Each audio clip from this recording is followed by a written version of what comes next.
ये एहतजाज इसलिए हो रहा है कि इधर स्वीडन में कुरान पाक की बेहुरमती की गई, कुरान पाक को जलाया गया, तो उसके अगेंस्ट हम लोग कुरान पाक की इधर तिलावत करके, कुरान खानी करके दुनिया को ये बताना चाहते हैं कि कुरान पाक जो है वो लाखों करोड़ों अरबों बल्कि अनकाउंटेबल लोगों के दिलों में जो है वो हिफाजत किया हुआ लोगों ने उनको याद है। तो आप जितनी ये मकसद है कि जितना ज़्यादा हमें इश्तिहाल दिलाएंगे और इंशाल्लाह हम कुरान की तालीम को इतना आम करके और कुरान पाक की तालीम को दुनिया भर में फैलाएंगे। जब से ये हुकूमत आई है, बिलावल साहब पूरी दुनिया में सफारतकारी कर रहे हैं, लेकिन अफगानिस्तान के ऊपर उन्होंने कोई खास तवज्जो नहीं दी। सवाल ये है कि यहाँ पे जितने बंदे खड़े हैं, मुझ समेत और आप समेत, क्या हम लोगों ने लिख के दिया था कि IMF से कर्जा लें? हम लोगों ने लिख के दिया था कि आप सूद इंटरेस्ट रेट 17% उठा के 25% पे ले जाए? हम लोग, हमारा क्या कसूर है बताएं? हम तो आज भी 25% टैक्स पे कर रहे हैं हुकूमत को। ये मैं पहले आपको एक ट्वीट पढ़ के सुनाना चाहता हूँ। ये वजीर दिफा साहब की ट्वीट है, ख्वाजा आसिफ साहब की। अफगानिस्तान हमसाया और बरादर मुल्क होने का हक अदा नहीं कर रहा, ये वजीर दिफा कहते हैं। दुनिया में कोई भी यदि एक सिंपल मैप सा भी लगा दे अपनी एप्लीकेशन पे, पूरे कश्मीर को ये दिखा दे कि भारत का है, तो पाकिस्तान के अंदर बवाल मच जाता है।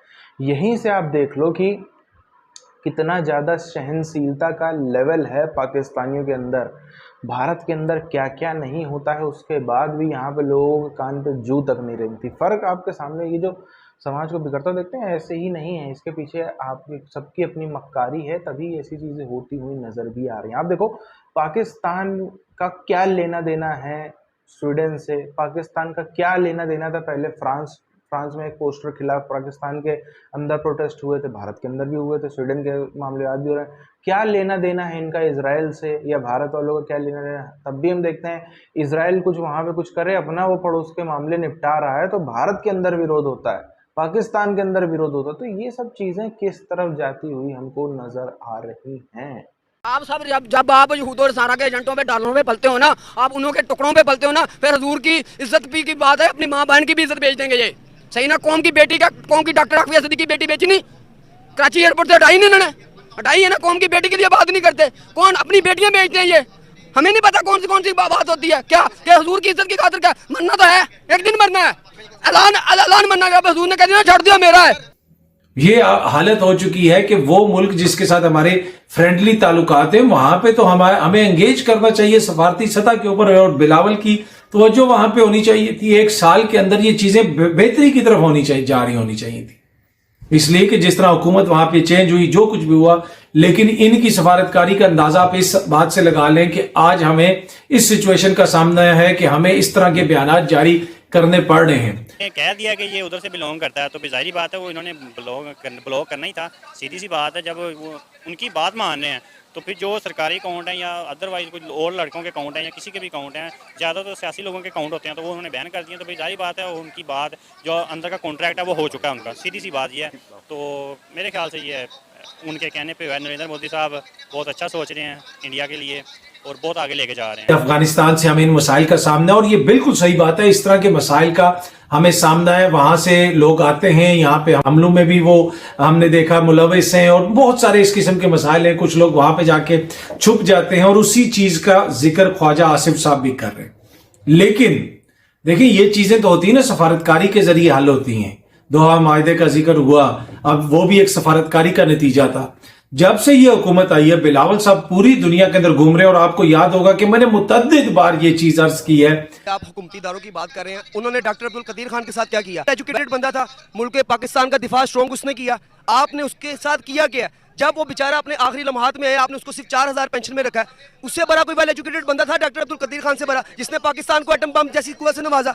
आपने उसके साथ क्या किया? आपको अपनी सफों में देखना होगा कौन सा दुश्मन है जो पाकिस्तान को तरक्की नहीं करने दे रहा। ये अनासिर ऐसे हैं जो पाकिस्तान को खोखला कर रहे हैं। इनका एहतसाब होना चाहिए, हर हाल में होना चाहिए। आर्मी अगर अपना एहतसाब करवाएगी कि जो 9 मई को वाकयात हुए हैं, आर्मी ने किसने सफाया करवाया, तो इनका सफाया किसने करवाना है?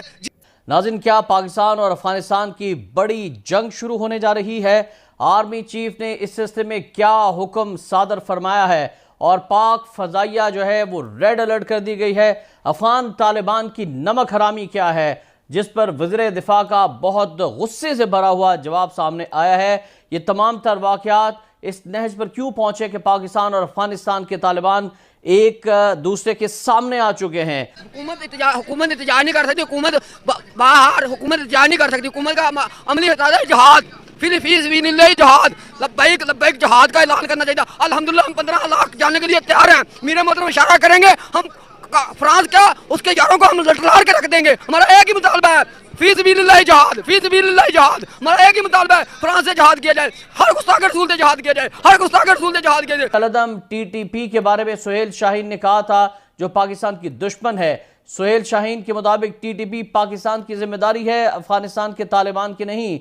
और कलदम टीटीपी अफगानिस्तान में नहीं बल्कि पाकिस्तान के कबायली इलाकों में है, और अगर वो पाकिस्तान के अंदर है तो ये उनकी यानी पाकिस्तान की मुसल्लह अफवाज की जिम्मेदारी है, हमारी यानी तालिबान हुकूमत की नहीं है। नाज़रीन, इस इंटरव्यू में सुहेल शाहीन ने यह भी कहा था कि हमारी पॉलिसी पुरअमन बकाए बाहमी है और ये कि हमसाया ममालिक के साथ मुस्बत ताल्लुकात हों। करते हैं, ठीक है, हम नो डाउट अगर आप कश्मीर को अगर उनके साथ देखें एज अ कश्मीरी अगर आप फील करें तो ठीक है, नो डाउट हमें वो चीज़ उनको ना वो चीज़ मिलनी चाहिए, फ्रीडम मिलनी चाहिए, सब कुछ करना चाहिए। लेकिन एज अ पाकिस्तानी मुझे लगता है कि हमें भी जो है ना अपने थोड़े पहले हमें अपने you should look into ourselves first. हमें अपने गिरबान में झांकना चाहिए, हम इस काबिल हैं कि हम कश्मीर को सपोर्ट कर सकें या गिलगित बल्तिस्तान के मसले सॉल्व कर सकें, सारा कुछ कर सकें। वैसे ये टीवी में बात जा रही है, ये चीज़ मुझे करनी चाहिए as a Pakistani. I am very much ashamed about it, और काफ़ी शर्मिंदा हुई बात कहते हुए। लेकिन बात it is what it is, जो चीज़ होती है कड़वी होती है। हमने अपने मुल्क को हम यहाँ पे कहाँ किस दहाने में लाके खड़े कर दिया। अपने व्लॉग्स के अंदर अर्ज की है कि अगर सफारतकारी की जरूरत है तो वो हमें अपने बॉर्डर पे जरूरत है। पहले भी इस तरह के मसलसल वाकयात हो रहे हैं, हमारे जवानों की शहादतें हो रही हैं। उस दिन भी एक बहुत बड़ा हमला हुआ, उसमें हमारे नौजवानों की तकरीबन 9 जवान शहीद हुए। उसके अलावा दीगर जगहों पे हमारे जवान अफसरान शहादतें दे रहे हैं। तो ये मामलात हमें देखने की जरूरत है, हुकूमत को इस तरफ तवज्जो करने की जरूरत है। यहां पे सफारतकारी की जरूरत है, लेकिन मसला यह है कि वो फिर यहाँ पे सीवी नहीं दिया जा सकता ना। सर किबला, हमारे पास इल्म भी है, हमारे पास एजुकेशन भी है। हमारे जो नौजवान बच्चे थे जिन्होंने कुछ करने के लिए किया, उनको क्या किया? किसी को टिक्का लगवा दिया, किसी को मार दिया, किसी को गायब कर दिया, क्या क्या किया?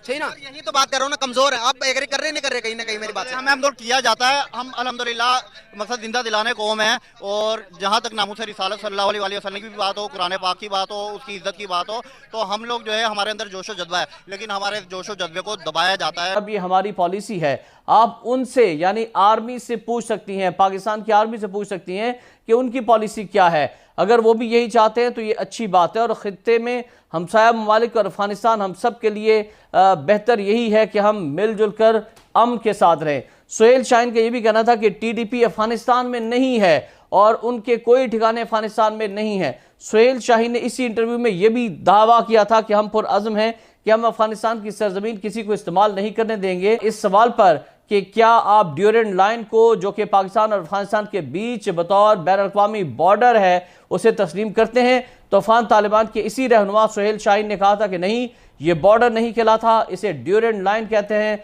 और इस सूरत हाल की वजाहत के लिए काफ़ी है। इलॉन मस्क के खिलाफ पाकिस्तान के अंदर जो है मार काट मचाने की बातें हो रही हैं। चंद चीज़ों पर ये कौम उखड़ जाती है, चंद चीज़ों पर ये कौम बिखर जाती है। भारत के अंदर यहाँ पे यूनिवर्सिटी में लोग खड़े खड़े कुछ लौंडे लफाड़े कह देते हैं कि जो चिकन नेक है वो तो पूरा पूरा मुसलमानों के पास है, हमें उसको काटना पड़ेगा। भारत के अंदर क्या क्या नहीं होता है। भारत के अंदर 80% आबादी बहुसंख्यक है, उसके बाद भी यहाँ रामचरितमानस जला दी जाती है, यहाँ पे अन्य धर्म ग्रंथ, यहाँ पे मंदिरों के सामने बीफ फेंका जाता है, क्या क्या नहीं होता है। इसके बाद भी ये समाज इतना नहीं उभरता। वहाँ ट्विटर ने सिर्फ एक नक्शा क्या दिखा दिया कि कश्मीर पूरा का पूरा भारत का है, उसमें जो है जिहाद की प्लानिंग होने लगी। कुछ चीज़ें समझने की हैं, कभी भी अपना इतिहास नहीं भूलना चाहिए। श्री कृष्ण ने बड़े ही प्यार से समझाया था किसको? दुर्योधन को तो समझाया था, दुर्योधन नहीं समझा। लेकिन ये भी हमें नहीं भूलना चाहिए, प्यार से समझाने से अर्जुन भी नहीं समझे थे। अर्जुन को भी प्यार से नहीं नहीं, अरे ये तो मेरे अपने हैं, ये तो मैं अपना गधा छोड़ दूंगा, मैं तो ये कर दूंगा, मैं अपना धनुष नहीं उठाऊंगा, मैं तो भाग जाऊंगा, मैं तो नहीं लड़ूंगा। उनको भी रौद्र रूप दिखाना पड़ा था, बकायदा अंदर तक आत्मा का पानी पड़ी थी अर्जुन की, तब जाकर के वो व्यक्ति भी माना था। वो भी ऐसे नहीं मानने वाला था। तो ना सामने वाले पक्ष से आप उम्मीद करिए कि कोई प्यार से मान जाएगा, ना अपने पक्ष से उम्मीद करिए कोई प्यार से मान जाएगा। सबके प्रति आपको जो है अपनी बात मनवाने के लिए आसान रास्ते नहीं चुनने जाते हैं। हर बार आपकी बात जो है वो आसानी से नहीं मानी जाएगी, ये समझना पड़ेगा। यही कारण है जो अभी भी बातें होती है ना कि 20 साल बाद फलाना राज्य हमसे अलग हो जाएगा, 30 साल बाद फलाने राज्य में डेमोग्राफी ऐसी हो जाएगी कि वहाँ पे आतंकवाद, जैसे आज जो स्थिति कश्मीर में है वो स्थिति फलाने फलाने राज्यों में आज बात होती है ना, बंगाल ऐसा हो जाएगा, कश्मीर हो जाएगा, हैदराबाद ऐसा हो जाएगा, ये वो दुनियादारी क्यों नहीं होगा? क्यों नहीं होगा? अगर यदि आप हाथ पे हाथ धरे बैठे रहें और आप सोचें कि हम तो कुछ भी नहीं कर रहे, तो सामने वाले तैयारी कर ही रहे हैं।